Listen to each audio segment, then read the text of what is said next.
and you gonna murder this one and murder that one. Talking all that bullshit. I'm gonna put it to you like this, yo. This is for the nerds, this is for the brainiacs, this what we deserve. Go ahead and play it back, you ain't gonna touch me, you not gonna do nothing, you are not above me. I bet you wish you was me, I know it, I know.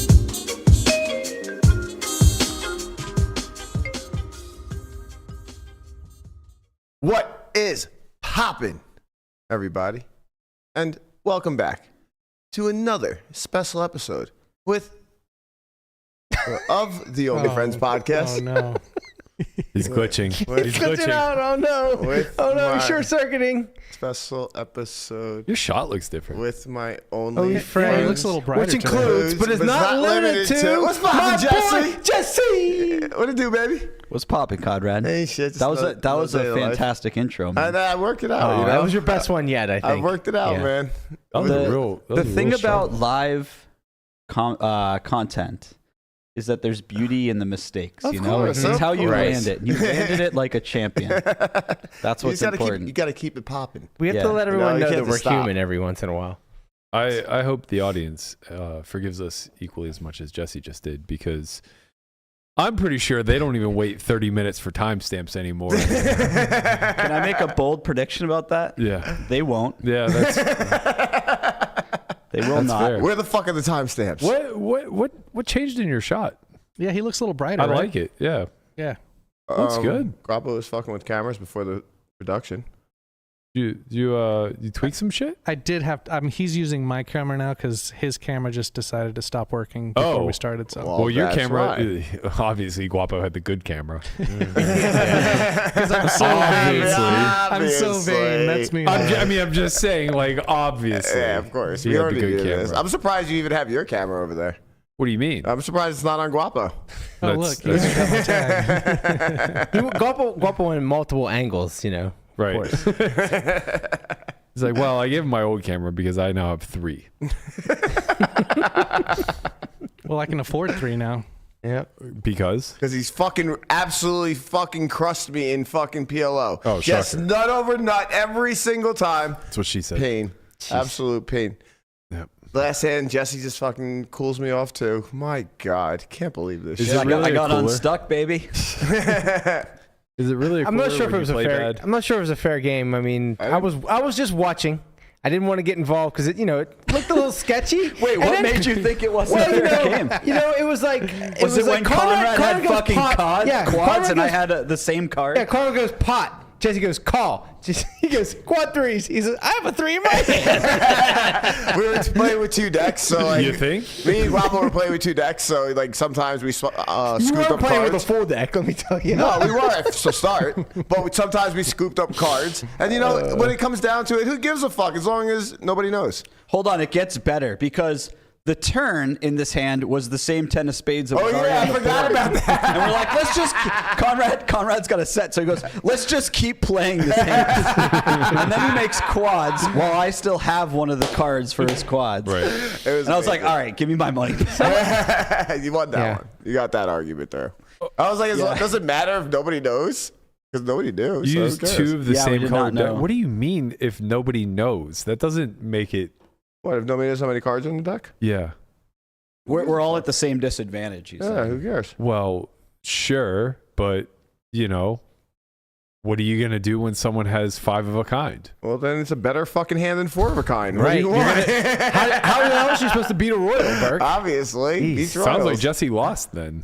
He didn't win. You're all at the same disadvantage. actually, he did according win. to You two. I mean, in this instance, it's kind of. You know what? You are It's kind of both fucked. at the same disadvantage. You're lacking the scruples necessary to see why this is not okay to play with a foul That's deck. a nice word. Yeah, whatever. Bro, Conrad's Who gives a got fuck? scruples out the ass. Look at how good he looks in this lighting, man. Yeah, he does look good. I mean, There is not a blemish on Right? that face. No. there's definitely something. Black don't crack, baby. There's definitely something with that camera setting that is a little bit different. We'll have and to- the eyeglasses, he's like sophisticated. You guys look so muted. I mean, like you got green on green on gray on green on gray. It's and the blue. military corner. of the, It is We're military festive, corner. Listen, Berkey. I think we look beautiful, Jesse. Hey, the This is the good-looking corner right over here. Yeah. He's holding up the end of the. right. Carrying a lot of weight. Hey, you know. Someone's gotta Yep. shoulder the load around Right. here. Did you happen to catch any of the Venetian stream on Saturday? No, I Yeah. haven't. I haven't caught anything outside of. I see like a lot of clips. Yeah, same. They come across my desk. Right.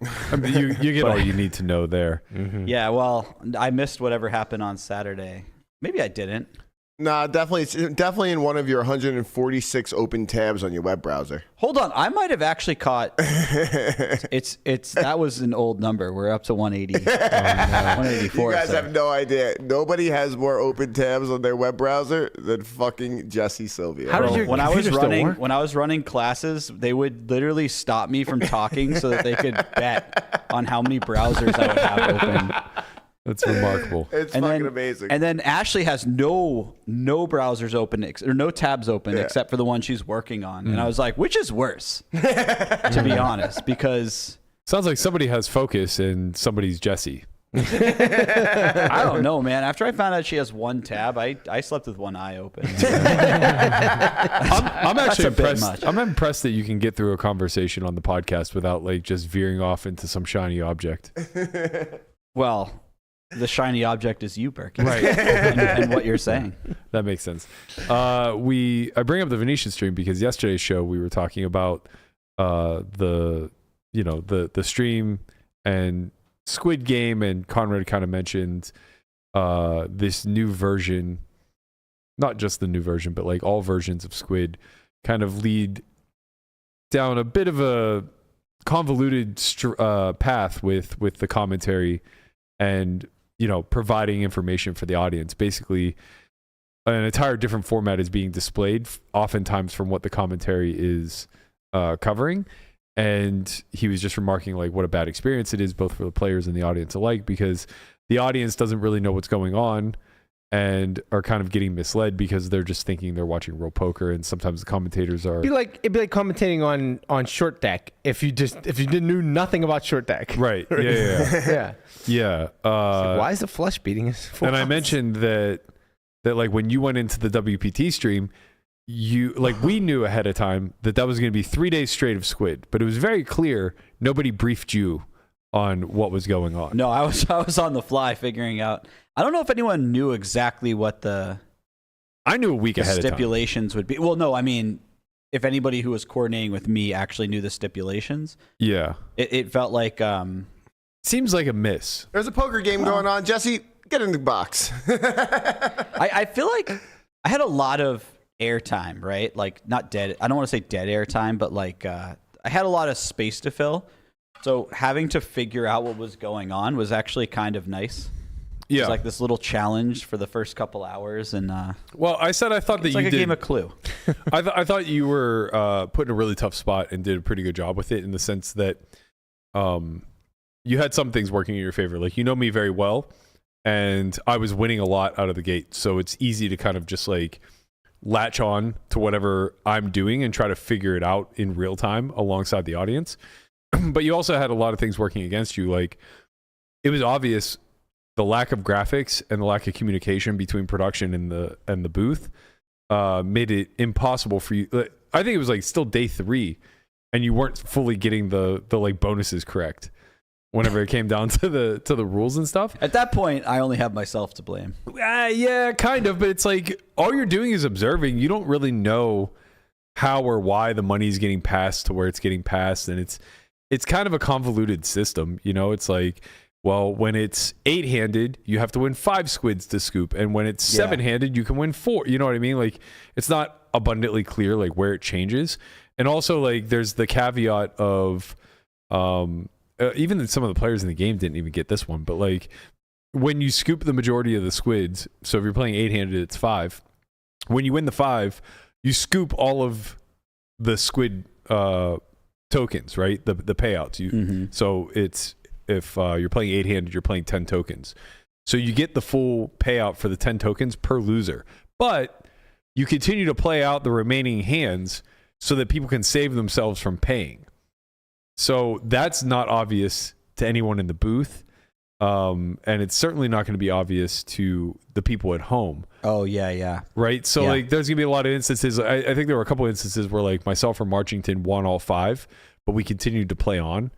And then you second guess yourself of, like, oh, maybe they didn't win the bonus yet. Maybe the bonus changed. You know what I mean? See.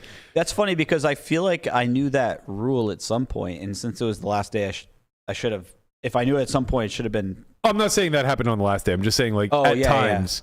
While you're trying to suss everything out, that's going to happen. Well, Marchington, was he on the last day? He was on it every day. Or maybe just the second and third day. Yeah, not the second and third day. Not the really good lineup day. I feel like he was not there. Yeah, he was not there for Peter. Right. And then he showed up for like the tougher lineups, but it didn't really matter. He just smashed the day. He actually, he got quite a birthday present. Yeah. He won like $300K on his birthday. That was Well, pretty wild. Well, it's funny. On day 2, he played I think he played most or all of the session, and he crushed. But day 3, he came in for the last hour, and he punted in the prime in order to come sit, but he didn't punt fast enough. Oh, yeah. So he ended up playing the prime for like 2 hours, trying to like just go all in blind and double, and he actually doubled twice. So he had like a playable stack, but he thought his EV in the cash game was higher. So he tried to double one more time, and he's like, if I win the next one, I'll stay. If not, I'll. And he busted. And then he gets up there, and we're like, yeah, we're only playing another 45 minutes. And he's like, fuck. I would have. I'll only make $100K, I guess. I don't know if he won that last session. Yeah, maybe not. He only played like a couple orbits. I think he played 2 squids. But yeah, the bigger point I was bringing, or the bigger reason I was bringing that up is because now with the launching of Venetian Live, with HCL playing some version of stand up or squid. I mean, Peter and Brittany play on there quite often, so I'm sure that they play the same version that we played for WPT. We filmed one for at Poker Go, I believe, for WPT that's going to get released sometime in the future. It was like me, Roble, Kiki, Sam Kiki from Monkey Tilt, Ivy. I think Oaken was actually there, and a couple others. That hasn't aired yet either. So you're talking about like 4 to 6 different distribution platforms, all of which that are going to have some version of Squid, and they're all going to differ, right? Yeah. Like the Venetian Live one is just you play till there's one loser, but you can collect as many bounties as you want with no bonus. So like you can win 7 bounties, and it's worth 3 big blinds per bounty or whatever, and just one loser pays it all. And then there's the traditional stand-up game where it's like there's only one loser and they only pay 1 bounty per person no matter how many hands they win. Then there's the version we played on WPT. It's like this is all so confusing to anybody who's not actually in the arena playing this type of stuff. But it's so important to the commentary, the same way Brian mentioned short deck is. Like if you don't get a Brian Rast in the booth for short deck, or a Ben Lamb or somebody who has like some experience, you can't just throw a random Hold'em player in there. Maybe Nananoku can do it, but like I assume he has like almost no experience. You just throw him or Henry randomly in the booth for a short deck event, and it's just gonna be like, yeah, no 2s, 3s, 4s, or 5s in this deck, baby. It's like, well, we need a little bit more because we're watching a new game and we're not really sure what's going on. Same thing with like PLO. You would never throw a Hold'em guy in a PLO booth. It just doesn't really work out well. You hope you don't have to, that's for sure. Yeah. It seems like it comes up more often than it should, but I think there's a reason for that though. I think almost with the exception of Go and Triton, and this is no slight against any other of the platforms, but I think PokerGo and Triton are really conscious about who they put in the booth. Yeah. And PokerGo has like a very short list of commentators that they've been working with for a long time, and Triton has curated a very short list. It's some of the best. They're both kind of sharing the Najads of the world. Triton leans pretty heavily on Henry. These guys are going to be the color commentators, and then they both do a pretty good job of going out and getting like elite professionals to jump in the booth and give their thoughts. Beyond that, though, it does just become like almost this open roll call for anybody who wants to give commentary a shot. Like even the WSOP main event streams for many, many, many, many years, it was just like, let's see what pro isn't playing the main today. and throw them in the booth, you know? And it's like, man, like, don't we need a little bit more professionalism out of this particular, like if we're saying that this is an important part of production, it seems pretty critical to get somebody in a sharp, like I did a heads up tournament one year for the World Series because they needed someone to fill in. I had never played heads up and definitely not a heads up tournament. I'm like scrambling. It's like, I mean, I think that's a good check back. You know, his back doors. Probably good to have back doors when you check back.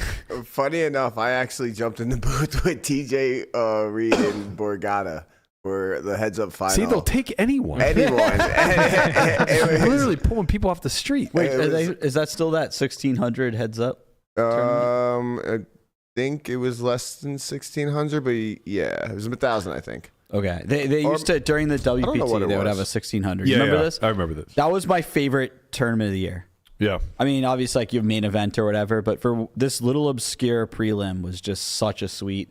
You just get a bunch of jabronis out of New Jersey. Hi, that, jabroni. no, I'm talking about like connected. Just say Dentali, man. It's fine. Dentali. He's connected to the window, guys. Maybe. Oh, sweat drop down my ball. What? Jeez. Anyway, you were in the booth. Oh, it's so good. Oh, yeah. I was just completely lost, kind of, in a sense. It was Miles versus Papillo. And, like, I've never played heads up in my life. So I was just kind of, like, you know, having fun. Talking. Yeah, I think I did it in, like, 2017. Wasn't Doug in the booth with you? No, that was at the final table that I had made and then That's busted right. and got in the That's booth right. afterwards. You know what made How me did that happy? go? Not great. Not great. Not one of the expect. least pleasant experiences. Just got fifth in a six max for like 80K, and then I have to go suffer alongside Doug and Lon. That's Just the Not because 3K? Lon was there. Because what's that? 3K 6 max? 1500. 1500. Damn. I got second in the 3K. 80K for fifth. That tournament is bussing. Yeah.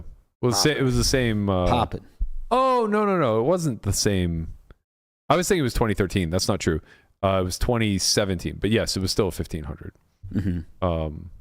I've done well in six maxes actually. Shocker. But yeah, I think the heads up one I did was like 2017. If I remember correctly, I think I did a match that Albert Dar played, and I didn't know him at the time.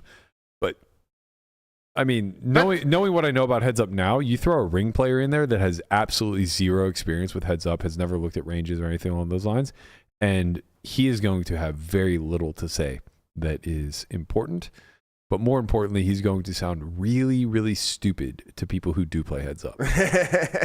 And I fear that's what the commentators are going to suffer through with these new derivatives. Like, if you haven't ever thought about Squid and you just try to approach it from general poker, you are going to sound really, really dumb to people who like have some proficiency in it. And the flip side of that, you make the players sound really, really dumb. Yep. If the viewer isn't paying attention, You'll get a lot of Squid. like, oh, I don't like this. Yeah.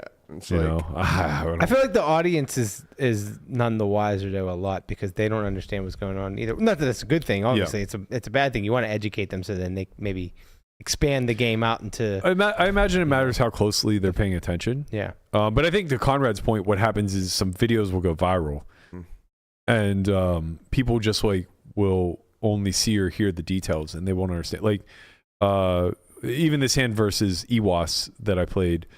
I can't remember where I was reading, but someone was like, did Berkey just open 7x? And it's like, well, there was a straddle on, so no. But even if there weren't a straddle and I did choose to open 7x, it's Squid. Right. Like, that's well within the boundaries of reasonable Squid strategy. And there's definitely a lot of truth to what you're saying. One of our shorts on Triton is a highlight of a short deck clip. Yep. And the reason it's got so many comments and so many views is because a straight ends up beating A flush ends up beating your oh full house. my God. and it Yeah. just got so many views and Yeah. it's got this great engagement, and it's not for the reason that Right. It's for all the wrong reasons. Yeah. You were just like, how the Insert hell? Maurice Hawkins joke.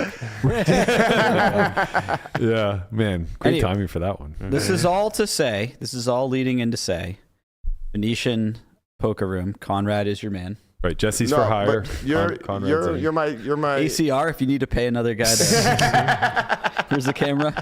But Conrad needs you, Jesse. That's Yeah, the thing. I need my partner. He can't be out there alone, you know. All right. He needs someone to rein him Conrad, in if a they little lock bit. you up, I'll jump in. I need a partner in crime. Let's do it. Right. Let's go. do it. You Since heard it here first. The Jesse and Connie show. I'm here for it. It'll be popping. It'd be We very could- difficult to keep them on task. It'd be why like it'd be a so good. shock jock radio version of poker commentary. You'd have like sound effects. All right, we'll bring Henry Rubber Cobain chick. in to Yeah, like, like you know, wrangle him in. Rein it in, mate. Mate. Take a day off. Hold on, who would be wrangling us in? Henry. Good luck. Oh, get Henry in there with that Yeah. soft, silky voice. Yeah. He's Very nice. fantastic. Yeah, he's great. Well, since we're talking about engagement farming, I guess we can get to one of the more pressing things that's going on right now. For whatever reason, and I say for whatever reason, but I know the answer. Person yesterday just decided to just have a day with old Dougie boy. And he started with a video where he said that he feels like Doug is more likely to lose 100K than make 100K on WPT Global this month, which, you know, I have to tell you, very bold statement of the man when he's already halfway through the challenge and is losing some small amount over the 14-day period. So it's like, you know, really, really bold statement there, person. And then he went on to post like a couple clips that he played versus Doug in that high stakes poker where everybody was cackling the whole time versus when me and Airball played, I guess. So he posted 2 clips of that. We don't really need to rewatch the hands. Please. But I would be happy to listen to him. He kind of ended it in a banger. He put this troll clip up where he goes, "Why do all Doug Polk's hand analysis sound like this?" Keep going up. There you go. That one. River comes a 9 pairing the board, and once again I've gotten totally fucked on high stakes poker. What the fuck happens on this show? Every time I show up, I have a good hand. I've got a strong hand. I've got the second nuts. I've got the turd nuts. I've got 2 pair. And every motherfucking time, every single goddamn time, they've got a better. Well, I mean, what do I gotta do? So unfair. I'm gonna burn this fucking. No, I'm just kidding. That over the line, guys. You would never want to say that. River comes a 9 pairing the board, and So what this is all largely in reference to is Doug has been running bad, and we've watched it all unravel in real time. And I have to say, I'll give the man credit. It's been entertaining. Now maybe I am enjoying you think maybe just a Cho little. Doug out there Cho Doug. in the streets. Do you know who Cho Doug is? I do not. Do you? Oh, no, I would love to know. Oh yeah, I would as well. Or what was the guy's name that beat him out of like 35K? I am enough. Yeah, Something like I've that. seen Yeah. that name somewhere else. I feel like, do they play cash on WSOP or WSOP. Global or The something? name does sound familiar. Yeah. I feel like if you hit up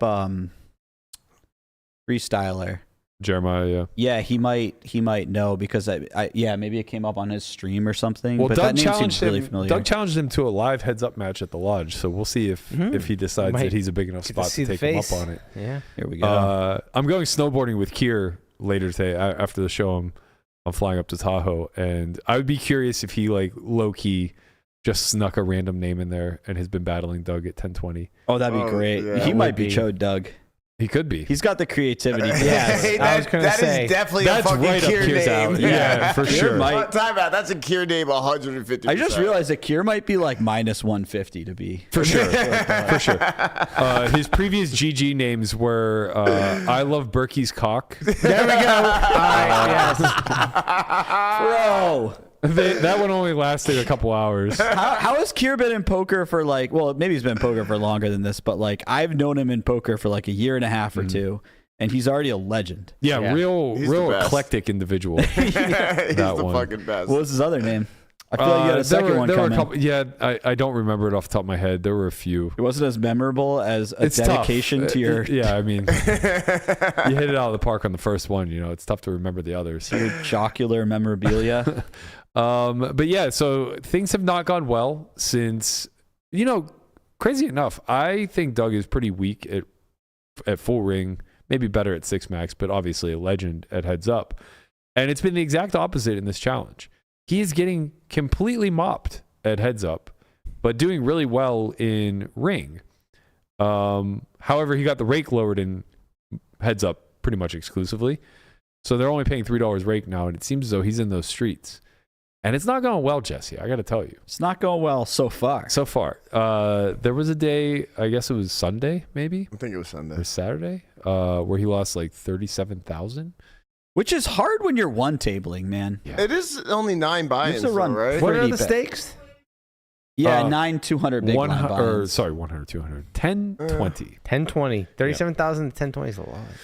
It's a lot of buy-ins. And, you know, we got a lot of clips to filter through because when a man loses his mind on air and we're here to watch, we may as well highlight them. Mm-hmm. I got to say, too, like, I think being 200 big blinds deep makes it Yeah. a lot The variance will be more much higher. volatile in heads up in particular, because you have, I would imagine, a lot more frequent of situations where your opponent is lacking a bunch of the nuts. So you do some like 3-4x pot jamming. Yeah. Whereas for like sure. in full ring, you kind of like, you find those spots, but they're not nearly as they're not as consistent. frequently available, but, and truthfully, like live, almost nobody finds them, but they're nice. Yeah, they're sweet. They're so nice live. Like when you get the 3x pot in there, Yeah. it's good. As somebody who plays a little bit too deep too often, I'm not sure what this one is, but let's see. This just in, breaking news. Chat has no fucking idea what they're talking about. The greatest player of all time needs their input. So thank you, and head on down to YouTube, where your comments will be greatly appreciated by someone fucking else. All right, that's fucking great. Oh man, yeah, that one was gonna be good. That one's very good. I didn't realize he was losing his mind like this. I would have watched a lot of this. Yeah. This is amazing. Oh, it's so good, Wait, dude. I tune in for before you like get an to this hour one, every day. there was another one. It says it's going to be hard to top this one. I'm not sure what it is, but I'd like to know what's going to be hard to top. I think it was the first link I sent you, or the last link I sent you. Sorry. Yeah. If I recall correctly. Hold on, we have some breaking news. I'm being told our sound effects have been updated. No, and this we is have the an first link, exclusive but musical this is hit funny too. coming to you live from Polk News Productions. Let's tune in locally to see what we have in store for our audience with this musical number. You're not good enough. You're not smart enough. You're not rich enough. No one wants you there. You're not a part of the in-group. You are outcast. You were the butt of every joke. You're on the outs. And no one fucking likes you, man. And no one fucking likes you, man. And no one fucking likes you, man. Damn, this is a banger. This is fucking amazing. No one fucking likes you, man. And no one fucking likes you, man. No one fucking likes you, man. You're on the outs. Oh my god, it's so good. It's amazing. You're on the outs. You're on the outs. Is he listening to this definitely- while he's losing 35? Yeah, I definitely just found my new workout playlist. No one fucking likes you, man. I stand by it. Yep. I absolutely stand by it. That's a fucking banger. Yeah. That's gonna That really reach the is. top of the That's- charts everywhere for sure. That is good. I wonder who put that together. Oh yeah, I wonder who put that together. Hi, I Thomas. fucking wonder. Hi, Our sound Thomas. effects have been updated, and we have an exclusive musical hit coming to you live from Polk News Productions. Let's Wait, tune in locally to see what we have in store for our Is this- audience this is with the same this one? musical Oh. number. You're not good enough. You're not smart enough. You're not rich enough. No one wants you there. You're not a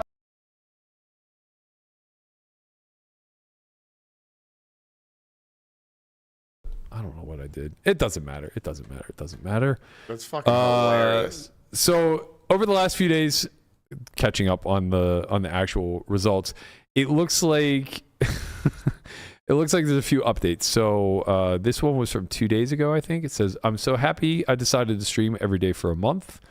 He lost 13,000 that day for an overall result of minus 30K. And then what was the next one? Let's see. Oh, then was the bad day. That was, when was the 15th? Sunday. Yeah. No, Saturday. Saturday. Oh, So yeah, yesterday that or was a Sunday. bad one. Oh, I'm looking at them in reverse order. That's why I posted these backwards. So that was the bad. So Saturday was the bad day, and then Sunday was the follow up to the bad day. He lost 36,000 on Saturday, bringing him to a minus 16K total, where he was previously winning 20 through like ring play, and now he lost again Sunday to put him at minus 13.5. I think he had a small win on stream yesterday, so he's around minus 30K. And if you'd like to bet with Eric Person that he doesn't win 130K now in the next 2 weeks, he's going to be very generous and lay you a plus 160. Oh, nice. Against vlog watchers? Yeah, against vlog watchers. I don't know, man. You might be able to get Against this vlog done. watchers. Did you, Either that or he's not good enough. Did you guys see the clip? It was on his YouTube where the entire table posted $20. No. This might be the best advertisement for a poker site that anyone's ever created, and it was just like a random clip from his stream. Like I think he just sat a 10-20 game, and everyone else sat, and they don't have like a wait for big blind button. So the entire table post. He's like, come on down to WPT. He's like, I am isolating the whole table right I now. did see As that. he 20X's with King 10 suited or whatever. Yeah. was I did see that amazing. one. Oh, that's fucking sick. Yeah, because if he sits and everybody sits immediately, they all have to post. Yeah. Oh, that's fucking funny. Which is great because, It's a bomb bot. when you're a fish and 8 people have a script seating them, as soon as the fish sits, now there are at least some repercussions. Yep. And the fish can laugh at them. Going down that path a little bit, do you think that that type of software and stuff like that exists for global? Because I know Stars and others have done a pretty good job eliminating the third-party script software. Have they? As far as I I'm very remember. unknowledgeable on that. Yeah. I'm trying to think when I sit on Global Poker, does everybody else sit? And I want to say a couple of them might have some. It reminds me of that scripts on scene there. from the Micros where Balls has a whale radar on. I can't remember the villain that breaks her whenever she's playing on the other account, but it goes off, sends like this big beeping beacon, Yeah, it's and fucking crazy. she's like Turkey 1 2 3 is here. Yeah, that's who it is. Turkey 1 2 3. No, I made that up. There's no way. No, That's what it's it is. something like that. There's no way. Hold That's what on. it is. I mean, I do remember it being like something along those lines, but I don't think I nailed it. But yeah, I mean, I don't know. I find this challenge when Doug announced the challenge, I was just kind of like, whatever. This isn't that big of a deal. But it does remind me of how popular this stuff was during COVID, especially when higher profile players who would never in a million years do this. Like during COVID, they were forced to because there was nothing else going on. And in this particular instance, it just like benefits Doug because he's an affiliate. But, we saw some like great Goose streams for the better part of a year and a half before he kind of winded that whole process down and stopped. I'm sure it was, affecting his bottom line to some degree. And now Doug's doing this where not only is he losing on site, which is great for the population there, but he's also committed to giving away 100,000 regardless. So it's not even a challenge anymore. He's just streaming for 30 days in order to give away $100,000 regardless. Yeah. So he's just trying to break even or not lose double. I mean, let's call a spade here. If I had to guess, he's not actually giving away 100,000 out of his pocket. Yeah. Like that affiliate money can't be that good. Yeah. How much could you be making in a month that you could just give away 100,000 of it? Using code Doug? Yeah. No. Well, It might be if a you're lot. making I don't 20 know, a man. month, that would be probably a sweet break-even point. You're making 20K a month? Yeah. I would. And then- I No would. way. I would make that trade. No way. No, I'm not saying you are. I'm saying No, you but know. I'm saying no way would I make that trade because it diminishes. There's such high churn on the people that sign up. Oh, I'm talking about Oh, like I see 20K a what month you're on average. But yeah, fair enough. Yeah. No, I would have to, in order to give 100K away, you would have to at least be breaking even through the signups that specific month, I think. Oh, interesting. Because the long-term return off of a customer is going to diminish greatly. Like if you make 5K off a customer in 1 month, your long-term or like your lifetime earn off of them might be like $500 a month. Hmm. You know what I mean? Yeah. But nevertheless, this is obviously pretty good, and it sure beats the high rake illegal club games that people otherwise affiliate for, chill for. Yeah, it's really nice to have a common ground where you can basically be like, why do we need to play on your app? Why can't we just all play here? And then you do so. And you don't open yourself up to a number of issues. You just reminded me, by the way, that man, those Galfon challenges really got me through COVID. Yeah, and the Doug Negreanu heads up stuff. All that was so good. Yeah, the Galfon stuff was pretty fucking legendary when you think about it. Oh yeah. And it's tough because it's like in real time and also in retrospect, nobody's watching the middle matches, like nobody's, unless you're like really looking to relish in Galfon's losses, nobody wants to watch him stream and lose for like 10 straight sessions. But the turnaround story was just like, I just remember the viewership day over day over day, just like climbing until it reached an apex to the final stream where it was clear he was going to win the million. Yeah, that was scripted. Like you couldn't write a better movie about how that ended. It was insane. And it was so big at the end of it all, like where that had to be one of the largest like live stream Twitched events in poker. Maybe it? I have no idea what the numbers were. At least at the time, I think he was doing like 25K concurrent. Wow. That's a lot. Which that's impressive. I imagine is like on par with what WSOP does on YouTube when it's free. Maybe they hit like 40 or 50. I don't know. But at least at that point in time, we were hitting 30 on the 10K WPT. Really? Sorry. Yeah. We were getting really up there. Yeah. You weren't that far off. It was turkey jerky. Oh, wow. Balls played. Of all people, I should remember that one. Right. Turkey jerky 1, 2, 3, or no, just turkey jerky. Oh, all right. Man, I wasn't that far. That's wild. I knew it was something along turkey something. The original turkey jerky. Good to know I'm not losing my mind just yet. I mean, well, let's not go too fucking far, okay? But yeah, like at least at that point, that was pre-Hustler. That was pre-$1 million cash game. That was pre-WPT launching, their type of stuff. 25,000 concurrent was like unheard of. And I don't know if you remember, but that and Venny ends summer, up making the call. I guess it would have been summer of 2020 when they canceled the World Series and decided to run it online instead. Every night the final table was live streamed, and those were getting like massive audiences. Just like insane. I mean, it was truly like a peak time for poker content. As far as like the creators go, a lot of creators really got put on the map then. Like even Venny Vidi is like still creating content now and largely has an audience simply because of being the heel in that storyline. I watch his stream not the live stream, but I watch his videos pretty religiously. Yeah. It's almost a crime how few views it gets versus what it should get for like the level of it's good content. He's one of the biggest winners in PLO. If he was playing overall, Hold'em, he'd have so much more. What's that? If he was playing Hold'em, that's the issue. It's just a game choice. No, I've had this conversation with Wayne from Live at the Bike. Shout out Wayne. Bally Live. Bally Live now. Wayne has tried PLO so many times, and he's like, they just don't care. Yeah. Audiences just don't want to deal with that many cards. Yeah. Which is too bad because it's a great game. As Conrad will attest to. It's even more fun when there's 5 3s in the deck. It really doesn't transfer over to... I like because you lose a pot, you just get your money back. It's great. I think a big reason why it doesn't really transfer well to the audience too is because so many hands are so multi-way.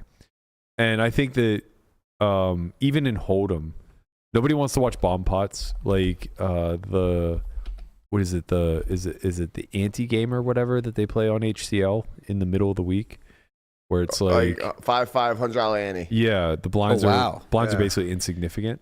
When people play that stream, that just realize you should just like limp range for $5 every hand. It gets like I think it performs worse because people just don't want to see like 7, 8, 9-way pots. It's so anticlimactic. Yeah. There's not a lot of betting. There's not a lot of money exchanging hands. You still have 3 or 4 opponents on the end. There's a lot of checking down. It's very boring poker. And I think that's like, we kind of spoke about this on yesterday's episode too. I think that's like a real impasse that specifically live streams are facing because they don't have the power of edits. So they're very long and they show everything, you know, they're behind the scenes effectively.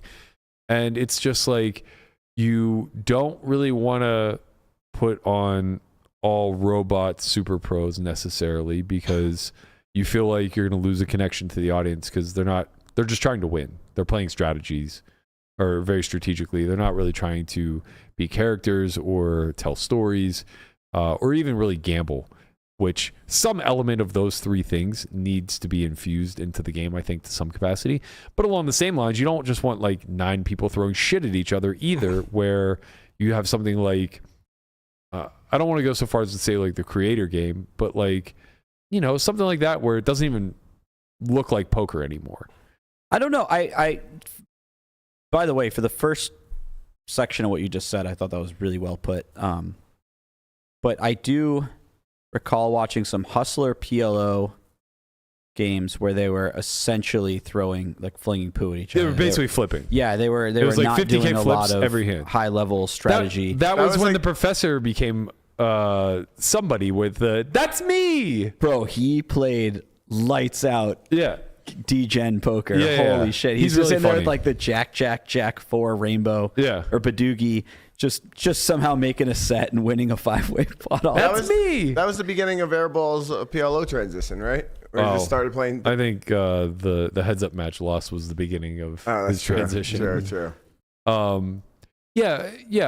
mean, you know, I think we talk about this all the time, and it's just an open dialogue. Like, I don't think any of us are here finger pointing, saying like that product sucks and this product's the best or anything along those lines. I think it's like different strokes for different folks, and it makes sense for production houses, especially like HCL that's running, I don't fucking know, like 250 shows a year or something like that. Yeah. It makes a lot of sense to experiment and to try stuff to see like what the audience response is on things. Sorry to interrupt, but to be clear, my point wasn't, they screwed up there. My point was, it was fun. they did that and they killed it. Yeah. They got like a lot of viewers and stuff. So that was the moment where I was like, maybe I just don't know what people want, because I thought they wanted like some level of strategy. Clearly they don't want. HCL does extremely well, and it's not the highest level strategy poker. Yeah, fair. And so clearly people don't need like super high level strategy. Maybe it's even detrimental to the goes viewership. over the heads of a lot of people that, you know, Yeah. are just casually watching the game. Yeah, I don't like, know, man. It depends. Some people want to sit back and. If Garrett's in the lineup, I think they want to see good poker. That's the thing. They might want like one or two. I think you need some of heroes. Quality poker, Yeah. and then which is nice if you get to be that person. Exactly. Yeah. I think you get different viewers. Even like towards the end, and I can speak to this too from like the heads up duel.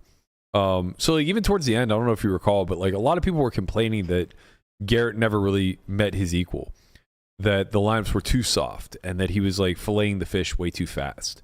And the viewers were getting frustrated because it's like, okay, we know going in Garrett is going to win, and it's just a question of like, does he win all the money or not? And no one's really going to challenge him. So in what capacity does he do it? I think that's what I liked about the bike stream when he used to battle with Art. Yeah. They would like go hard, and I enjoyed that. Art, Andy, Yeah, and then Art got banned from the game. I mean, Art got banned? yeah. Well, I mean, he just didn't. To be fair, didn't get to play. He's very unwatchable, in my opinion. Like, at least in the past, he was so fucking tight. The thing is, like, if you're gonna be the best player in the game, you can't also cover up your face and do all these things that like maybe make you feel a bit more comfortable, but also. I mean, we were are playing bad for quality. We were of playing 100, production. 200, 100K minimum buy-in, and there was a pot that went like Prahlad opens hijack, I 3-bet cut off with jacks, and Art just folds queens in the big blind. Go home. It's just like, all right, man, like seat open. You know, like, there's not a lot to play anymore. It's like I was at top of range with jacks. Like, sure, I have queens, kings, and aces also, but like, No, I know I'm what you mean. 3-betting Prahlad. Like, I had queen 7 suited last orbit in the same formation. You know, it's like queens are just. That's almost like lingering on you want him in the game more territory if he's folding that. Yeah, maybe, I guess. I mean, you just never I gonna don't give know. money It's- back. Yeah, it's such a vacuum. You know, it's he no can't good. lose enough anteing off. He's not he's not an idiot. He knows how to like defend appropriately in single race pots. He's really tough in like single race pots, you know, and he's gonna be tough if he's the 3 better or 4 better or whatever. Especially because those ranges are gonna be so fucking tight. But anyway, going back to the point that I was trying to make, I think like towards the end of Garrett's run, people were looking for that foil. And if you recall, the very first high stakes game that HCL ran is still to this day, I think, either their most viewed or their second most viewed game ever. And that's including the $1 million games. It was the one with Garrett, Ivy, Durr. I think Durr was in it. Don't quote me on that. But Garrett, Ivy were for sure in it. Myself, Krish, Dylan, Gang, and maybe 1 or 2 others. Wait, where was this? This was HCL's very first high stakes game.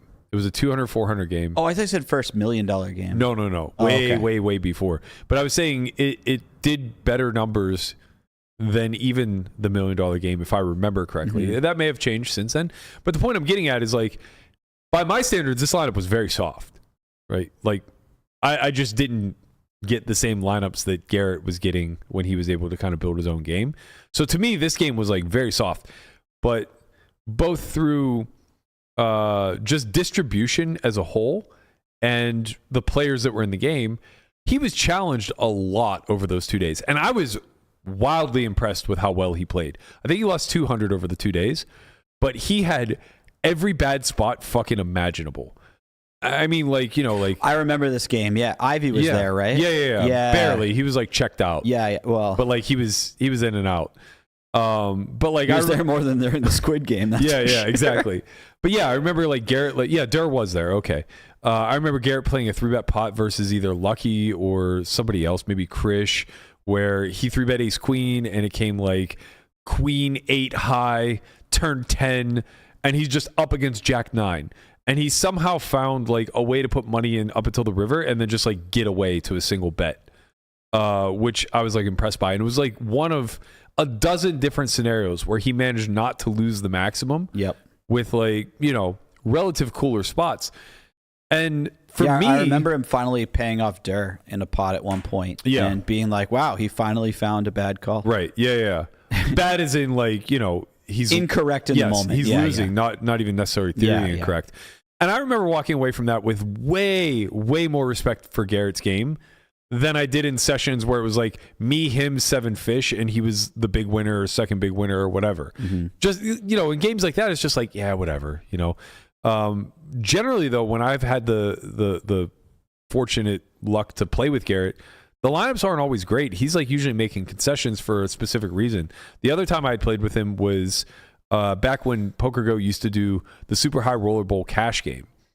And we played a not great lineup. It was me, him, Ike, Roble, and then like maybe 2 recreationals. I think Tosic even made his way in at one point because one of the recs had left. And, you know, maybe Bob Bright was in the game or someone else. I don't remember. But like that game was no fucking picnic. And maybe I'm projecting a bit, but like from a viewer standpoint, that interests me way more. You know what I mean? When there are personality types and skill clashes where even if they're not on par, like maybe Garrett's still the best player in the lineup, but he has people that are at least challenging him for that. You know, I thought Andy on the bike was that to him. You know, I thought that they had built up this like bit of a nemesis type of storyline. Mm-hmm. You know, Andy was like the other deep stacked up and coming player who was capable of just like doing some wild shit, and you tuned in for that. That never really translated once they went to HCL. You know, yeah, there wasn't really a foil. No, and I think there's also another element going on where it's like they kept kicking up the stakes. Yeah, and you would think that would increase the viewership, but at some point you just become numb to how much money's shifting around. Right. Yeah. And you forget that the important thing is that, yeah, it needs to be like high stakes for people to get really invested or whatever, but it's about the characters. Yeah.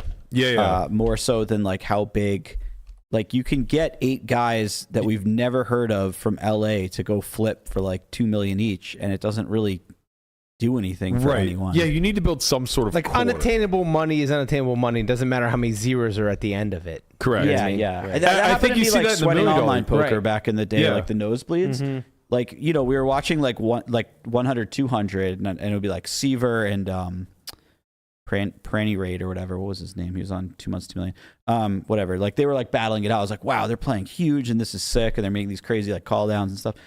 And then they started playing like Dur's playing like 500 1K where him and Isildur are like straddling and re-straddling. So they're playing like 3K, 9K. Yeah. And it's like I don't even like identify with this, these stakes anymore. Yeah. Yeah. And also they're like 15 blinds deep or whatever. Right. Which is just flipping. Yep. I think the takeaway here is that like it's really critical to build that core of 2 or 3 guys who can really win and battle at any given time, and then you know the remaining cast of characters, whatever they may be. They could be VIPs, they could be businessmen who want to battle, they could be pros or whatever the case may be. But I think you need to have the audience latch on to something. And since Garrett's left, I think they've tried that with Airball, with Rampage a bit, with Mariano, and there's been an attempt to kind of build some chemistry, but the lore just isn't really there. You know, with like Mariano and Rampage, they're just too new. They're not grizzled vets, you know? Like Garrett had a whole career before he started playing on stream. Same with Andy, myself, Robo, maybe a little less so Robo. He got in televised games very young. But, you know, the people that are around, they've been around, and there's a whole arc there, you know? And I look forward to seeing, like, how this is going to develop. Like, who will the next Garrett be when it comes to live stream televised poker? Who will that nemesis be in that instance? And why is it not me and Oaken? You know, because that's I'm saying this genuinely. That's not interesting.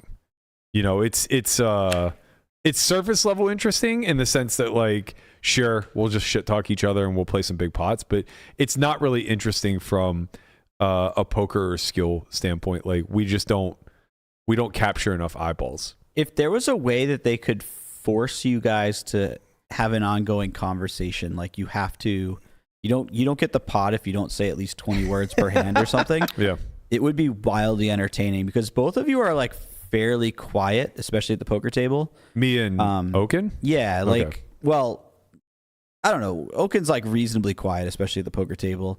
But when he does open his mouth, it's amazing. Like some of the stuff he says is wildly entertaining, and your reactions to him and what you say to him is very entertaining. So, and it's so like, funny you use the word entertaining, because all I think is it's wildly stupid. That's what makes it entertaining, Bert. It's just like Berkey, it's insufferable. 2025. Those words are fairly interchangeable. That's true. That is true. Get on board. But yeah, I mean, like, you know, we're never going to see it because, I mean, we could see it just like elsewhere, but like, it'd be nice to see Doug develop some sort of like rivalry at the lodge. It'd be nice to see HCL interject a new main character, whether that's going to be Airball now that he's making his return or what. But the big point is, I think somebody needs to vie for the throne at all points in time. So if you decide that Airball is your guy and you're crowning him, he's the one who sits on the throne of terror, then there needs to be a pecking order. You know what would be a great lineup, show, whatever you want to call it? I just realized. Hit me.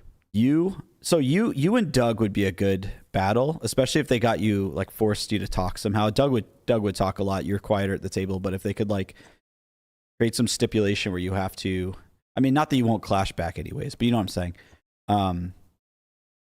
You don't play heads up. That's the issue with you two playing, right? Yeah. But if, say, a Perkins type character were to agree to play three-handed solely because he gets to benefit from just being there and talking some smack and instigating the two of you. So you're saying Berkey, Perkins, and Doug? Yeah, I think that could be death match. That can be a Can we swap great. out person for No, Perkins. yeah. Not Or sorry.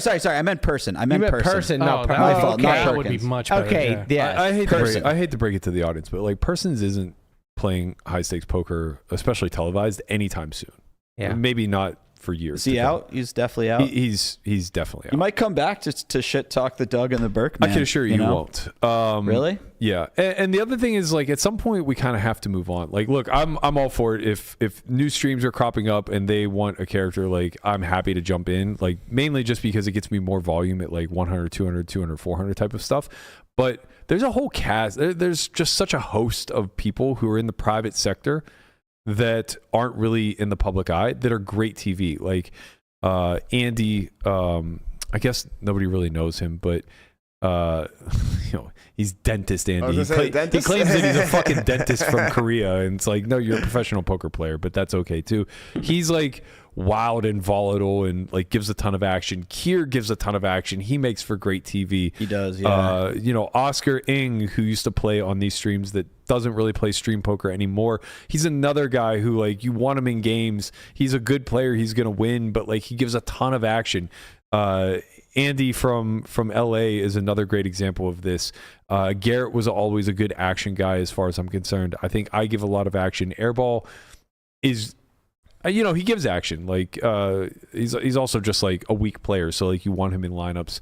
There's a long list. I could probably come up with like 24 of a player pool that, by all accounts, if you showed them to a game runner, they would be like, these guys are pros, I don't want them in. But I think all of them add tremendous value to the. JRB's another good example, right? Like all these guys. JRB's phenomenal. Ewas, another great example, just gives a lot of action. I think you can add all of these guys to lineups and they make it better, not worse.